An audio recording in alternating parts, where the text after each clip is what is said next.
Welcome to my channel to the spirit of education. I am here to spread wonderful knowledge around you. So, आज हम पढ़ेंगे grade 6 का chapter number 2 from geography longitude and latitude. जैसा आपने देखा होगा pictures में, movies में, तो आपको लगता है कि हमारी अर्थ पूरी गोल है, बट ऐसा नहीं है। हमारी अर्थ बीच में से हल्की सी फ्लैट है, बट आप इसकी शेप तभी देख सकते हो या तो आप एक एस्ट्रोनॉट हो या फिर आपके पास एक अर्थ का रेप्लिका हो। रेप्लिका तो पता है ना क्या होता है, मतलब अर्थ के जैसी दिखने वाली कोई चीज़। जैसे आपके पास हो एक प्यारा सा ग्लोब, क्योंकि ग्लोब हमें बताता है कि हमारी अर्थ पर आइलैंड्स, ओशियंस, कॉन्टिनेंट्स का कितना साइज है। और एक और बात, ग्लोब कभी भी फिक्स नहीं होता, आप इसे आराम से रोटेट कर सकते हो। आपको पता है जिस नीडल के अराउंड अर्थ घूमता है उसे हम एक्सेस बोलते हैं, और ये एक्सेस नॉर्थ पोल और साउथ पोल से जाती है, बट हमें रियल में कोई नीडल जाती हुई नहीं दिखती, क्योंकि हमारी एक्सेस एक इमेजिनरी लाइन है। इट मीन्स हम इसे खाली इमेजिन कर सकते हैं, ये एक्चुअल में नहीं है। और ये जो पूरा एक्सेस है ये हल्का सा टिल्टेड है 23.5 डिग्री अराउंड, और हम ग्लोब को वेस्ट से ईस्ट घुमाते हैं, वैसे ही जैसे हमारी अर्थ रोटेट करती है। हमारी अर्थ की एक और imaginary and most most most important line है जो कि जस्ट बीच में है, जिसे हम इक्वेटर कहते हैं। और ये लाइन अर्थ को दो इक्वल पार्ट्स में डिवाइड करती है। पता है कौन से दो equal parts? First northern hemisphere और सेकेंड साउदर्न हेमिस्फेयर। इक्वेटर एक बहुत ही इंपॉर्टेंट रेफरेंस पॉइंट के रूप में यूज हो सकता है, क्योंकि इक्वेटर को देखकर हम बता सकते हैं कि कौन सी जगह कहाँ पर है। जैसे इंडिया नॉर्दर्न हेमिस्फेयर में है और ऑस्ट्रेलिया साउदर्न हेमिस्फेयर में। But what about USA and India? Because ये दोनों ही नॉर्दर्न हेमिस्फेयर में है, और इनकी सही से जगह कैसे बताएंगे? तो हम और भी लाइंस बना देते हैं नॉर्थ की तरफ एंड साउथ की तरफ। और ये सारे जो सर्कल्स होते हैं ना, ये सब पैरेलल होते हैं, और इन्हें हम पैरेलल्स ऑफ लैटिट्यूड्स भी कहते हैं। तो जो लैटिट्यूड इक्वेटर से नॉर्थ की तरफ है उन्हें हम नॉर्थ लैटिट्यूड कहते हैं, और जो लाइंस इक्वेटर से साउथ की तरफ है उसे हम साउथ लैटिट्यूड कहते हैं। और इन लैटिट्यूड्स को हम डिग्रीज में मेजर करते हैं।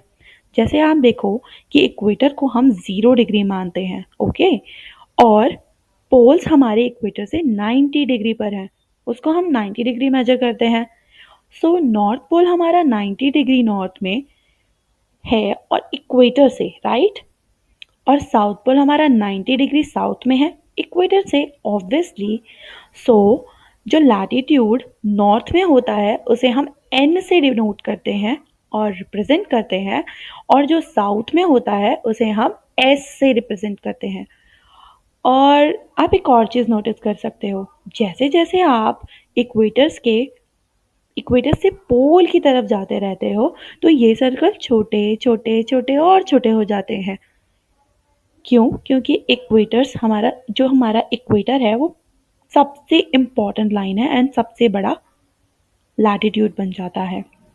And our next topic is important parallels of latitude, because एक ही लैटिट्यूड हमारा इम्पॉर्टेंट नहीं है। Equator, north pole and south pole के अलावा भी लैटिट्यूड है जो बहुत इम्पॉर्टेंट है। जैसे ट्रॉपिक ऑफ कैंसर जो 23.5 डिग्री नॉर्दर्न हेमिस्फेयर में है, और दूसरा जो ट्रॉपिक ऑफ कैप्रिकॉर्न है जो 23.5 डिग्री इन साउदर्न हेमिस्फेयर में है। नेक्स्ट है आर्कटिक सर्कल जो 66.5 नॉर्दर्न हेमिस्फेयर में है, एंड एंटार्क्टिक सर्कल जो 66.5 साउदर्न हेमिस्फेयर में है।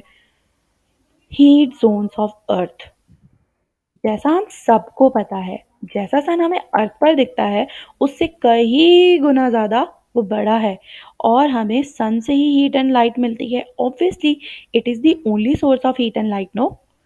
हम जब भी सन को देखते हैं वो हमें धरती से बहुत छोटू सा दिखता है।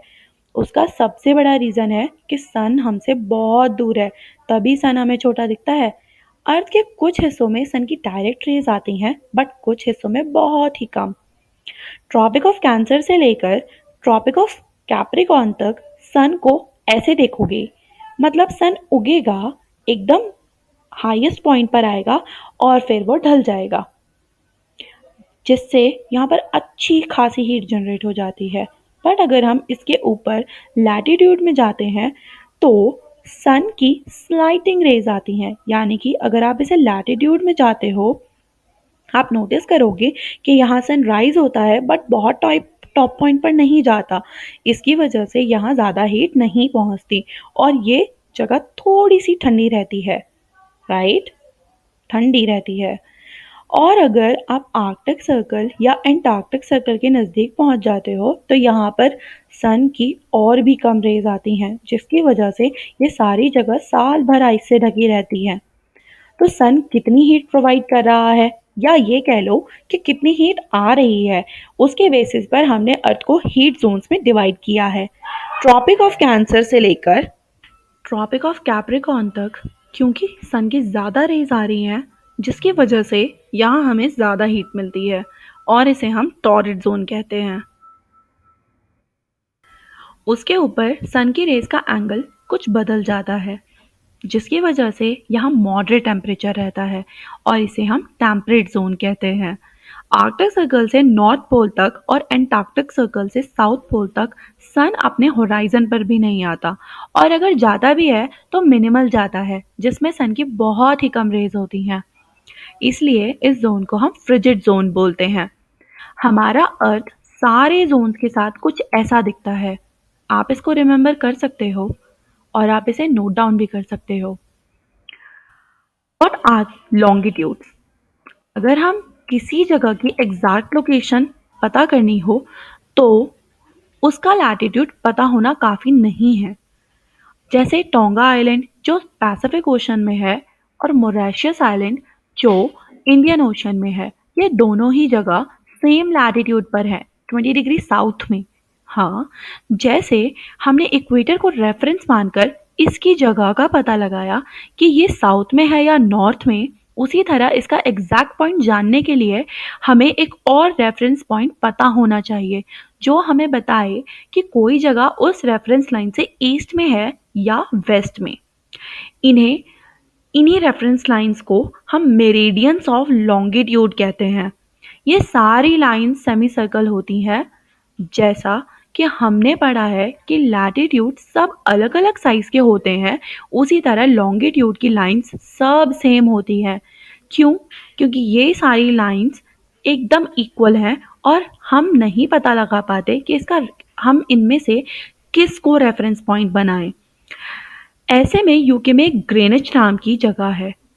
ऐसे में जो लॉन्गिट्यूड ग्रेनिच से जा रहा है उसको हमने रेफरेंस पॉइंट माना है, जिसको हम प्राइम मेरिडियन कहते हैं, जिसकी वैल्यू 0 डिग्री लॉन्गिट्यूड है। इसी प्राइम मेरिडियन लाइन से जो लाइंस ईस्ट की तरफ जाती हैं उसे हम 1 डिग्री ईस्ट, 2 डिग्री ईस्ट से 180 डिग्री ईस्ट तक काउंट करते हैं। सिमिलरली जो लॉन्गिट्यूड वेस्ट की तरफ जा रही है उसे हम 1 डिग्री वेस्ट, 2 डिग्री वेस्ट से 180 डिग्री तक काउंट करते हैं। यानी कि जो 180 ईस्ट है और 180 डिग्री वेस्ट है वो सेम ही लाइन पर है। तो ये जो 0 डिग्री लॉन्गिट्यूड है और 180 डिग्री लॉन्गिट्यूड है, ये अर्थ के दो पार्ट्स में डिवाइड कर रही है। जैसे western hemisphere and eastern hemisphere, जो भी जगह प्राइम मेरिडियन के ईस्ट में होगी उसे हम ई से डिनोट करेंगे और जो वेस्ट में होगी उसे हम वेस्ट से डिनोट करेंगे, मींस डब्ल्यू से डिनोट करेंगे। दोनों लॉन्गिट्यूड एंड लैटिट्यूड मिलकर जो लाइंस बनाते हैं उसको हम ग्रिड कहते हैं। तो अगर आपको किसी जगह का लैटिट्यूड और लॉन्गिट्यूड पता है तो आप इजीली बता सकते हैं कि वो जगह कौन से पर्टिकुलर पॉइंट पर है। Okay, so longitude and time. हम सन से पता लगाते हैं कि कितना टाइम हो रहा है। जैसे सनराइज होता है तो मॉर्निंग का टाइम हो रहा है, और जब सन सर पर होता है तो दोपहर का टाइम होता है, और अगर वेस्ट की तरफ है तो शाम का टाइम है। तो इससे हम किसी भी लोकल जगह का टाइम बता सकते हैं। जब अर्थ वेस्ट से ईस्ट घूमता है तो प्राइम मेरिडियन के ईस्ट की कंट्रीज में सबसे पहले सन की रेज जाती हैं, देन प्राइमेरियंस पर आती हैं, उसके बाद वेस्टर्न हेमिस्फेयर पर जाती हैं। यानी अगर आप प्राइम मेरिडियन से ईस्ट की तरफ जाते हो तो टाइम बढ़ता जाएगा, यानी कि आगे आगे होता जाएगा, और वेस्ट की तरफ जाओगे तो टाइम घटता जाएगा, यानी कि टाइम पीछे चलेगा। यानी जब अर्थ अपनी रोटेशन पूरा करती है एक दिन में, यानी वो 360 डिग्री घूमता है 24 आवर्स में, यानी हर घंटे में 15 डिग्री घूमता है और हर 4 मिनट में 1 डिग्री। तो अगर ग्रेनिच में 12 बज रहे होंगे तो 1 डिग्री ईस्ट में, यानी 1 डिग्री ईस्ट में 4 मिनट आगे होगा, यानी 12 बज के 4 मिनट हो रहा होगा, और 1 डिग्री वेस्ट में, ओनली 1 डिग्री वेस्ट में 11:56 हो रहा होगा, यानी 4 मिनट पीछे। सेम अगर हम 15 डिग्री ईस्ट की तरफ जाएंगे तो टाइम का डिफरेंस 1 घंटा होगा। जैसे अगर ग्रीनिच में 12 बज रहे होंगे तो 15 डिग्री ईस्ट में 1 बज रहे होंगे, और 15 डिग्री वेस्ट में 11, पूरा 1 घंटा आगे और 1 घंटा पीछे। बट व्हाट अबाउट 180 डिग्री, उस लाइन में कितना टाइम हो रहा होगा? यहाँ पर पूरे 12 घंटे का डिफरेंस आता है। जैसे अगर ग्रेनिच में दोपहर के 12 बज रहे होंगे तो 180 डिग्री वाली लाइन पर जो भी जगह होंगी उन सारी जगहों पर रात के 12 बज रहे होंगे। एग्जैक्टली 12, बिकॉज 12 घंटे का डिफरेंस है। So why do we have a standard time? हम लोकल टाइम से भी तो काम चला सकते हैं, उसके जरिए भी सारा काम कर सकते हैं, बट स्टैंडर्ड टाइम बहुत इंपॉर्टेंट है। चलो इसे समझते हैं। इसलिए देखो इंडिया का मैप और देखो गुजरात का और अरुणाचल प्रदेश का लॉन्गिट्यूड कितना है।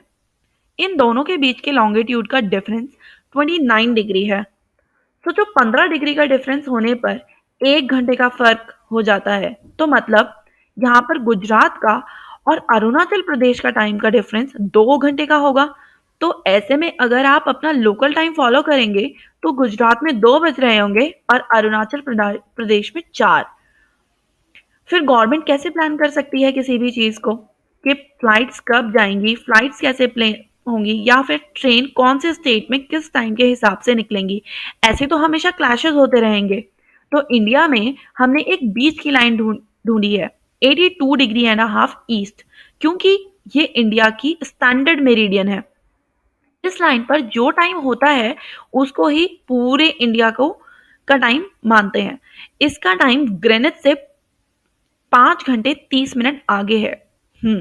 यानी अगर ग्रेनिच में 12 बज रहे होंगे तो इंडिया में 5:30 बज रहे होंगे। इसी टाइम से हम पूरे इंडिया का टाइम पता करते हैं। तो इसे हम क्या कहते हैं? इसे हम कहते हैं इंडियन स्टैंडर्ड टाइम। कुछ कंट्रीज में बहुत ही ज्यादा लॉन्गिट्यूडनल एक्सटेंड होती है, तो मतलब उनकी कंट्रीज से ढेर सारी लॉन्गिट्यूड जा रही हैं, जैसे रशिया या फिर यूएसए ही, क्योंकि ये कंट्रीज काफी बड़ी हैं, इसलिए इनमें ईस्ट से लेकर वेस्ट तक काफी टाइम डिफरेंस आता है। तो ऐसी कंट्रीज एक नहीं बहुत से स्टैंडर्ड टाइम को फॉलो करती हैं। Thank you so much for watching. If you understand the chapter, kindly like, share and subscribe. Thank you.